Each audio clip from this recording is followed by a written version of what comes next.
வணக்கம்.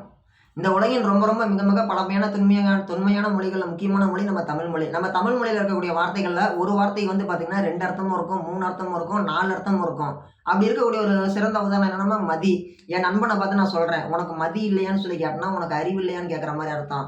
அதே என் நண்பன பார்த்து வானத்துல மதி அழகா இருக்குதுன்னா, வானத்துல நிலா அழகா இருக்குன்னு அர்த்தம். அந்த மதிங்கிற வார்த்தை, தமிழ் வார்த்தை அழகையும் குறிக்கும், அறிவையும் குறிக்கும். அதே மாரி தான்.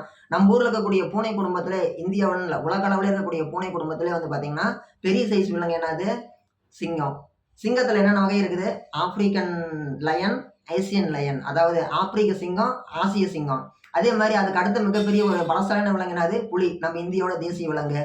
அந்த புலியிலே பார்த்தீங்கன்னா, ஆப்பிரிக்க புலி, ஆசிய புலின்னு இருக்கு. அந்த ஆசிய புலியில பார்த்தீங்கன்னா, நம்ம இந்தியால நம்மளுக்கு பார்த்தீங்கன்னா, பெங்கால் டைகர் தான் பார்த்தீங்கன்னா, ரொம்ப ரொம்ப ஒரு கோவமான விலங்கு. ரொம்ப ரொம்ப ஒரு ஆக்ரோஷமான விலங்கு. ரொம்ப ரொம்ப உருவத்துல பெரிய விலங்கு பெங்கால் டைகர் தான். டைகருக்கு அடுத்தபடியா இருக்கக்கூடிய பூனை குடும்பத்துல மிகப்பெரிய விலங்கு என்னது? சீட்டான்னு சொல்லி நீங்க நினைப்பீங்க. நம்ம ஊர்ல என்னன்னு தெரியுமா ஒரு சின்ன விஷயம்? சீட்டான்னு இங்கிலீஷ்ல சொல்லிக் குடுத்தவங்க, தமிழ்ல சிவிங்கி புலின்னு சொல்லிக் குடுக்க மறந்துட்டாங்க. நம்மலாம் சிறுத்தை புலிய தான் நம்ம சிவிங்கி புலின்னு நினைச்சுட்டு இருக்கிறோம். சிறுத்தைக்கு பார்த்தீங்கன்னா, லெப்ரான் அப்படின்னு பேரு. அந்த சிறுத்தை புலியில பார்த்தீங்கன்னா, கருஞ்சிறுத்தை இருக்குது.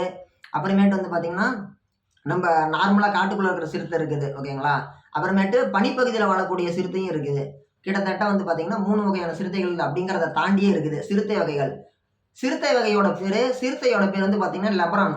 அதுதான் மனுஷங்கள தாக்கி கொலை பண்ணும். மனுஷங்கள சாப்பிடும். மனுஷங்கள கோவம் வந்தா தாக்கும்.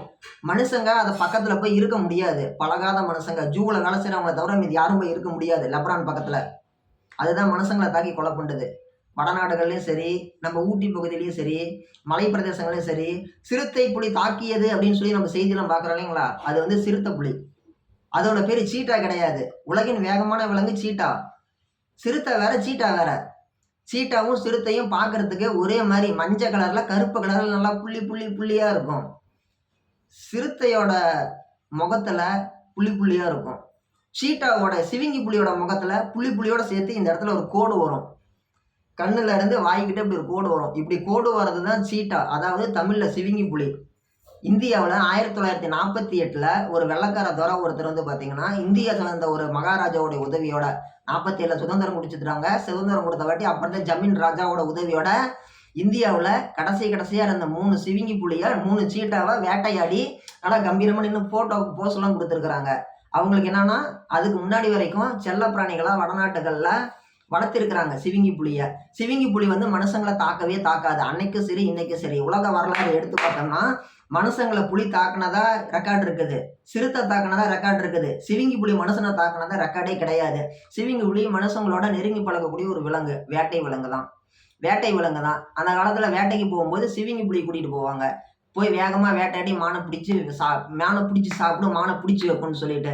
இன்னைக்கு எப்படி வேட்டை நாய்களை கூட்டிட்டு போகக்கூடிய பழக்கம் இருந்துச்சுன்னு சொல்லி நம்ம கேள்விப்படுறோமோ, அதே மாதிரி ஒரு சில நூற்றாண்டுகளுக்கு முன்னாடி வரைக்கும் சிவிங்கி புலிகள் இந்தியாவுல அதிக அளவுல காணப்பட்டது. அதுக்கு அப்புறமேட்டு வந்த காலகட்டங்கள்ல ஜமீன்தார்கள் அப்படிங்கிற பேர்லயும், மாமன்னர்கள்ங்கிற பேர்லயும், மன்னர்கள்ங்கிற பேர்லயும் சிவிங்கி புலிய வேட்டையாடி, வேட்டையாடி, வேட்டையாடி அதோட தலைய அறுத்து செவுத்துல மாட்டுறதும், அதெல்லாம் போஸ்ட்மார்ட்டம் பண்ணிட்டு உள்ளாடி நல்லா வைக்கோல சொருவி வச்சு தைச்சிட்டு வீட்டுக்குள்ளாடி பொம்மை மாதிரி நிற்க வைக்கிறதும், அருங்காட்சியகத்துல கொண்டு போய் வைக்கிறது, அப்படி இப்படின்னு சொல்லி அதை இதையும் பண்ணி எல்லாம் அடிச்சு நவுத்தி விட்டாங்க. எல்லா சிவிங்கி புலியும் கொலை பண்ணி விட்டாங்க, வேட்டையாடி விட்டாங்க. கடைசியா ரெக்கார்ட்ல 3 சிவிங்கி புலி இருக்குதுன்னு சொல்லி தெரிய வந்துச்சு. வெள்ளைக்காரன் போகும்போது அங்க இருந்த ஒரு ராஜாவோட உதவியோட, ஏன் அந்த 3 மட்டும் இருக்குது? அது ஏன் 3 மட்டும் இருந்து தனியா என்ன பண்றோம்? 3மே ஆம்பளை புலி. அதை வச்சுட்டு என்ன பண்றோம்? ஒரு பெண் புலி இருந்துச்சுன்னா கூட அடுத்து ஒரு ஜென்ரேஷன் உருவாகும்னு சொல்லலாம். 3மே ஆம்பளை புலி தான் இருக்குது. அதை மட்டும் வச்சுட்டு என்ன பண்றோம்? போட்டுருங்க அப்படின்னு சொல்லி அந்த 3 புலியும் வேட்டையாடி அதெல்லாம் சமைச்சு சாப்பிட்டு எல்லாம் போயிட்டாங்க. இதுதான் நடந்த வரலாறு, உண்மை சம்பவம். இதுக்கு அப்புறமேட்டு 1951 காலகட்டங்கள்ல வடநாட்டுல ஒரு பகுதியில எங்க காட்டுக்குள்ளாடி நாங்க சிவிங்கி புலிய பார்த்தோம்னு ஒரு ரெக்கார்டு சொல்லியிருக்கிறாங்க. ஆனா அது மறுபடியும் ஒருத்தர் பார்த்ததா போய் சொல்லியிருக்கிறாங்க. மறுபடியும் இந்த ரெக்கார்டு இல்ல. பார்த்ததா ரெக்கார்டு தான் இருக்குது. 1951க்கு அப்புறமேட்டு சரிங்களா, 2019 கிட்டத்தட்ட 69 வருஷம், 70 வருஷம்னே வைங்க. கிட்டத்தட்ட 70 வருஷமா இந்தியாவுல சீட்டான்னு சொல்லக்கூடிய விலங்கு கிடையவே கிடையாது. சீட்டான்னு சொல்ற விலங்கு கிடையாது. லெப்ரான் இருந்துச்சு சரிங்களா, சிறுத்தை புலி இருந்துச்சு, லெப்ரான் இருந்துச்சு. சீட்டா, சிவிங்கி புலி கிடையாது. இதுதான் இந்தியாவோட 2019 வரைக்கும் இருந்த நிலைமை. அதுக்கு முன்னாடி வரைக்கும் என்ன பண்றாங்க, ஈரான் நாட்டுல இருந்து நம்ம சிவிங்கி புலியை கொண்டுட்டு வரலாம் உள்ளார. ஏன் ஈரான் நாட்டுல இருந்து கொண்டு வரலாம்னு சொல்லி நினைச்சாங்கன்னா, நான் முன்னாடியே சொன்ன மாதிரி தான். எப்படி ஆப்பிரிக்க புலி, ஆசிய புலின்னு இருக்குதோ, ஆப்பிரிக்க சீட்டா, அதாவது ஆப்பிரிக்க சிவிங்கி புலி, ஆசிய சிவிங்கி புலி. உங்களுக்கு தமிழ்ல சொல்றத விட இங்கிலீஷ்ல சொல்றேன். ஆப்பிரிக்கன் சீட்டா, ஆசியன் சீட்டா இருந்துச்சு.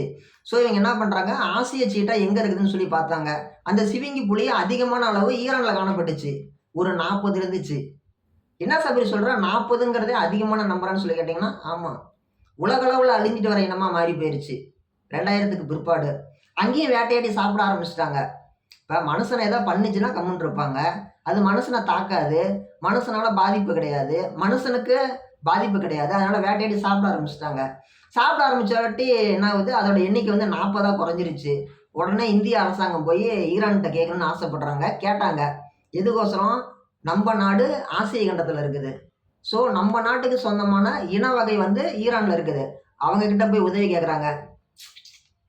எனக்கும் கொடுப்பா, நானும் வச்சு வளர்த்திக்கிறேன், கொடுத்துரு அப்படிங்கிறாங்க. அவங்க என்னங்கிறாங்க, அப்படியெல்லாம் கொடுக்க முடியாது. நான் எதுக்கு உனக்கோசரம் கொடுக்கணும், எங்கள் நாட்டிலே கம்மியாக தான் இருக்குது, உனக்கு கொடுத்துட்டு நாங்கள் என்ன பண்ணுறது, கொடுக்க முடியாதுன்றாங்க. சரின்ட்டு வந்துடுறாங்க. அதுக்கப்புறமேட்டு 2013 போய் கேட்குறாங்க. போய் கேட்டு என்ன சொல்கிறாங்க, நீ வேணா ஒன்று பண்ணு, எங்கள் நாட்டிலேருந்து உங்ககிட்ட இல்லாத ஒரு விலங்கு கேளு, கொடுத்துறோம், பதிலுக்கு நீ சிவிங்கி புலி சீட்டாவே எங்களுக்கு கொடுன்னு சொல்லி கேட்குறாங்க ஈரான்கிட்ட. ஈரான்காரர் என்ன பண்ணுறாரு, ஈரான்காரங்க என்ன பண்ணுறாங்க, சரி எங்களுக்கு வந்து ஏசியன் லயன் கொடுங்க, ஆசிய சிங்க இனத்தை எங்களுக்கு கொடுங்க அப்படின்னு சொல்லி கேட்குறாங்க.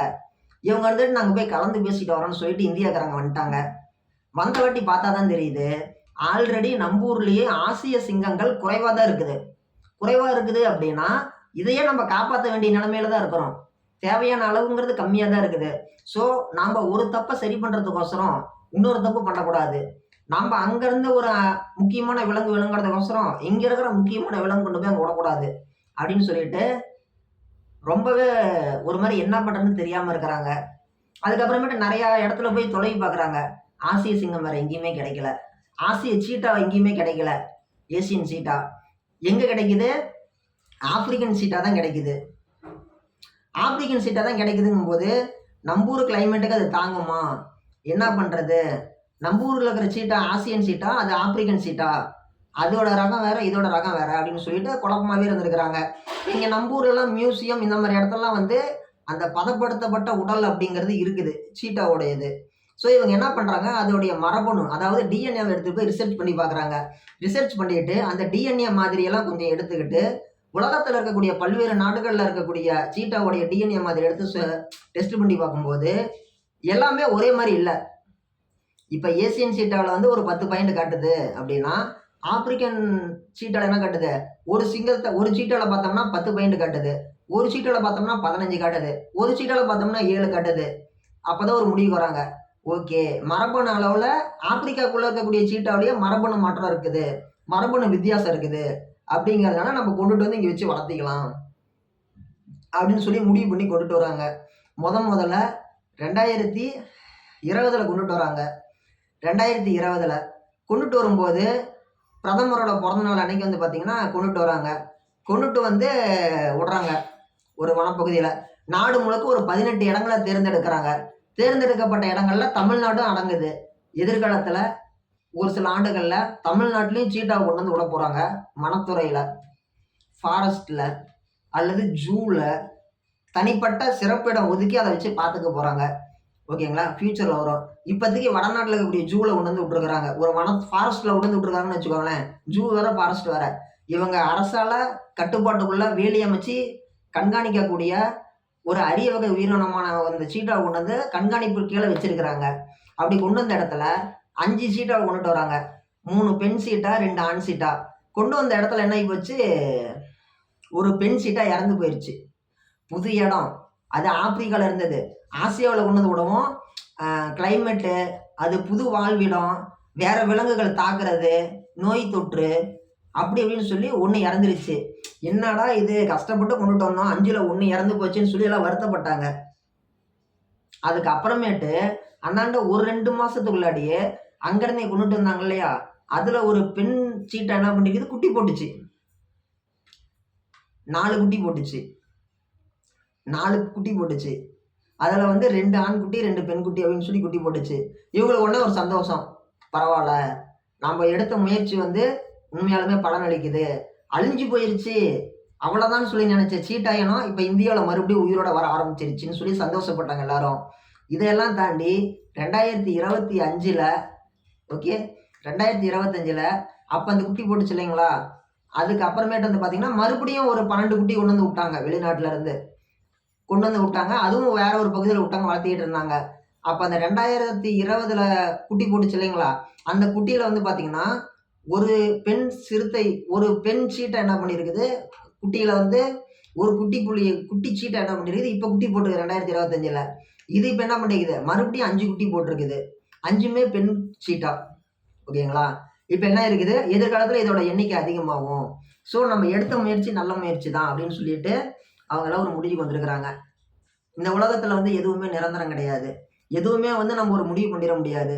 50 வருஷமா, கிட்டத்தட்ட ஒரு 70 வருஷமா இல்லாத ஒரு உயிரினம் மறுபடியும் இப்ப வந்திருக்குது. நம்ம 70 வருஷத்துக்கு இடைப்பட்ட காலத்துல சீட்டான்னு ஒண்ணு இருக்குது அப்படின்னு சொல்லி நம்ம எதை நினைச்சிட்டு இருந்தோம், சிறுத்தை புலியை தான் நினைச்சிட்டு இருந்தோம். ஏன் நமக்கு அது தெரியல? அப்படி ஒரு விலங்கே இல்ல. அப்படி ஒரு விலங்கே இல்லாதனால, பார்க்க ஒரே மாதிரி இருக்கிறதுனால நம்ம சிறுத்தை எதுனா இத்தனை நாள் சீட்டான்னு நினைச்சிட்டு இருந்தோம். நான் நினைச்சிட்டு இருந்தேன். எனக்கு 27 வயசு ஆகுது. வினா தெரிஞ்சப்ப இருந்து சீட்டானா லெப்ரான் தான். லெப்ரான் அதாவது சிறுத்தையை தான் நம்ம சீட்டான்னு சொல்றோம்னு நினைச்சிட்டு இருந்தேன். அதுக்கு பிற்பாடு இப்பதான் தெரியுது, சீட்டா சிறுத்தை வேற, சாரி சீட்டா சிவிங்கி புலி வேற, லெப்ரான் சிறுத்தை வேற அப்படின்னு சொல்லிட்டு. உண்மையாலுமே நம்ம வந்து இல்லைன்னு சொல்லியிருக்கிற விஷயம் எப்பனாலும் வரும்.